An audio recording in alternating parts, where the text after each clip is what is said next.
Hello，我是静香。今天这个话题呢，又有点敏感了啊，估计有不少人看了标题不看视频，就给我留言反驳我。写吧写吧，留言总比不留言强，给我多点互动呢，也挺好。言归正传，大家都知道啊，没有哪个国家是最好的，每个国家呢都有其优点和缺点。我在这个视频里已经客观的分析了一些方面了，有兴趣的可以去看看。视频链接呢在描述栏里。在加拿大移民这么多年后，跟大家分享一下我个人认为可能会让你不喜欢甚至讨厌加拿大的8个方面，这也是你在移民前要考虑的事情。但是无论怎样，即使加拿大有这样或那样的缺点，在加拿大住了这么久，总体来说它就是我最喜欢的国家之一，让我没有兴趣再想移民去另一个国家。第一个方面我要说的是加拿大的医疗系统。如果你有朋友在加拿大住过5年10年，他们肯定会告诉你，这里的医疗系统不是最好的。如果你是新移民或者打算来加拿大，你或许只了解到加拿大是全民免费医保，在家庭医生诊所就诊，做简单的检测都是免费，生孩子无论是顺产还是剖腹产，打无痛针也不会收取额外费用，医院做手术呢也是免费。但是老移民会告诉你，虽然就诊免费，但是买处方药并不是免费。如果你的公司没有给你买商业医疗保险，那么支付处方药也是一笔昂贵的费用。如果发生了意外，比如摔断了胳膊或者被猫抓了，家庭医生诊所已经关门了，你就只能直接去医院的急诊了，然后你就等吧，可能要等到2-3个小时才能被安排到医生给你就诊。如果你的家医推荐你去看专科医生，比如眼科，那么也要大概等上2周以上才能被安排到吧。所以在加拿大得个感冒发烧这样的小病，那你基本上不会花多少钱，感冒药发烧药在 Shoppers 等商店里的 Pharmacy 里都可以买到。如果病得很重呢，那真是就要等了。当你听到加拿大是个医疗完全免费的国家，医疗条件特别的完善，请相信那只是个神话。在加拿大请一定要保持身体健康哦，千万不要得大病。第二点我要说的是气候，这点大家基本都知道啊。如果你不适应或者体质较弱，在寒冷的天气里呢，很容易得病。那么移居加拿大前呢，请三思而后行吧。加拿大中部和东部的很多城市冬天都十分寒冷，如果你移居到那些城市，必须确保自己的身体能适应那种天气。如果你是个东北人，那么没问题，就跟到了自己的家乡一样。但是加拿大有一个地方比较特别，就是大温地区 Great Vancouver 温哥华所在地。大温的确冬天不会像其他城市那样寒冷，冬天比北京都要暖和。今年初我特意观察了一下2个城市的天气，在北京零下8度的时候呢，温哥华只有零下2度。温哥华夏天也是很温和，基本维持在28度左右，超过30度的气温很少。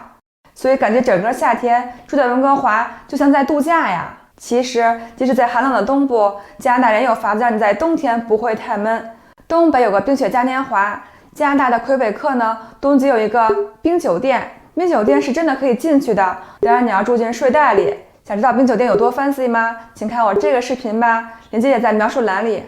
当然，滑冰滑雪也是加拿大人冬季的热衷的活动。加拿大拥有众多世界知名的滑雪场，比如大温道 Whistler 曾经举办过2010年的冬奥会。所以啊，这天气冷归冷，适者生存。你如果能在寒冷的天气里找到生活中的乐趣，那你就是没有被大自然打垮，对吗？如果你常开车，那么这第3个方面可能会让你头疼。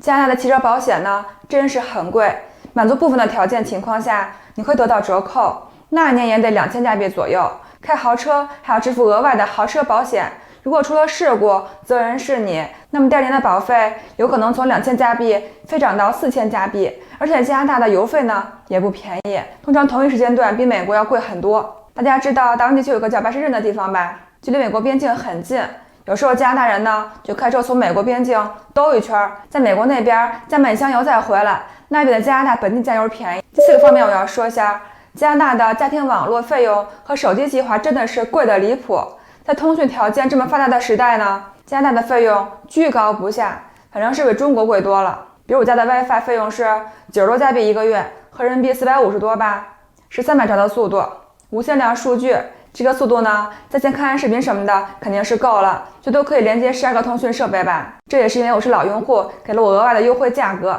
原价可是100加币啊。如果想升到750兆的速度呢，那还要多交10加币，这是不是比中国贵多了呀？你家 WiFi 是多少钱一年或者一个月？可以留言告诉我啊。手机计划呢，大公司都基本维持在50加币左右一个月。根据优惠额度呢，含2G 到10G 的网，全加拿大无限接打电话。如果某个月你的上网数据流量超限额了，你还得单独支付额外的费用。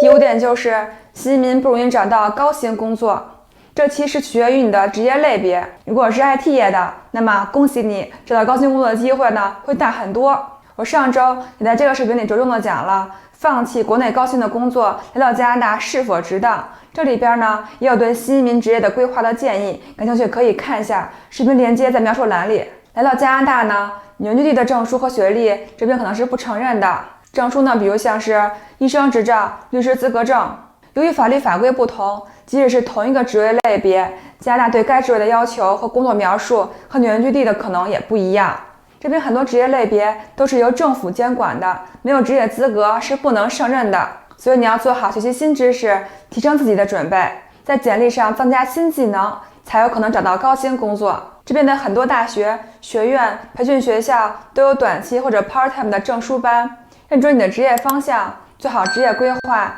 一步步的向你的高薪工作迈进吧。我也认识一些加拿大本地的猎头朋友，如果你已经拿到加拿大身份，或者在加拿大面临毕业，自认为有一技之长，专业过硬，就联系我，毛遂自荐吧。第6点，加拿大的移民过程呢，并不像你想的那么容易。加拿大的移民程序已经非常的公开和公平了，但你要知道的是，加拿大政府想要的是真正的高技术人才，这也是他们为什么要对申请人保持高标准的原因。申请人必须具备良好的 CRS 分数才有资格申请，而且有的项目是非常昂贵的。加拿大目前有很多新颖境外高技术人才的项目，但是每个项目对申请人的要求都不同，所以想移民成功，找对适合自己的项目很重要。这也关乎到你来到这里之后的职业规划，毕竟谁都无法承担试错的金钱和时间的成本代价。如果你有强烈的意愿想留学或者移民加拿大，可以联系我哦。第7点，纳税高。加拿大被称为万税之国，税与每人相伴一生，直到终老。在加拿大买点啥都要交税，商场里的商品的价格几乎都是不含税的，只有少量的食品不用交税。每年3月到4月是报税的季节，不管是否有收入都应该报税，因为报税后对于低收入人群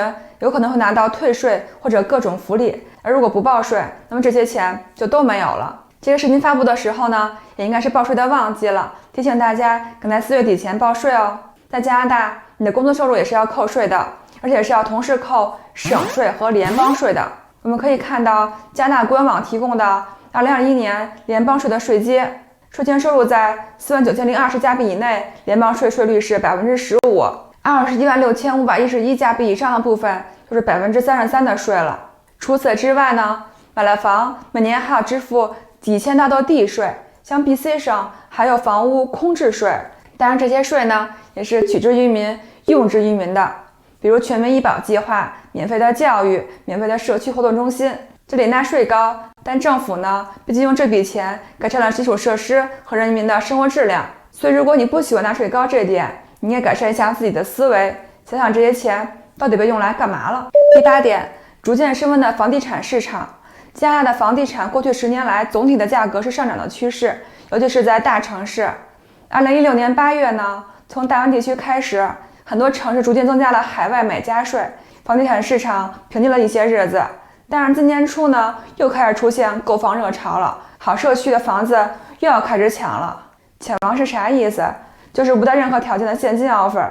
这样买家要承担的风险有万一验房后发现房子里有很多问题，或者贷款呢没有贷到这么多，买家如果要放弃这个 offer， 那么不但押金收不回来，还要承担违约的责任，受到更多的损失。现在加拿大比较大的城市的房子，如果是 house 就是别墅，进价基本是100万加币起，上不封顶。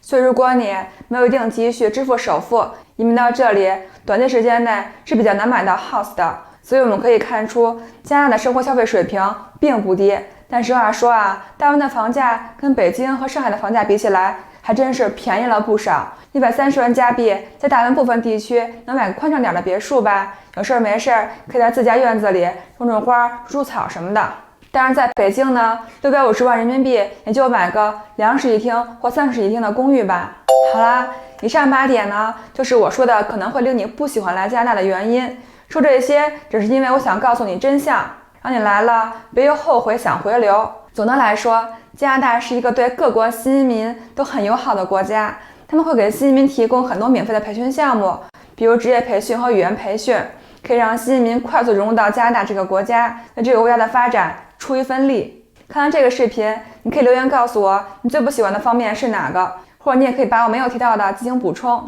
还有件重要的事儿，别忘帮我点赞订阅哦，这样会让我知道我的视频帮到了你。如果您有留学或者移民的意愿，并且想马上开始准备，你可以在描述栏里的微信，我们的加拿大本地持牌移民顾问会给你提供最适合你留学移民的靠谱方案，并且我们的人力资源专家和猎头团队同时会给你提供来到这里的职业规划。学业静好，团看静香，我是静香，愿与您分享北美移民生活心得和实用信息。我在北美大陆等你，我们下期见啦！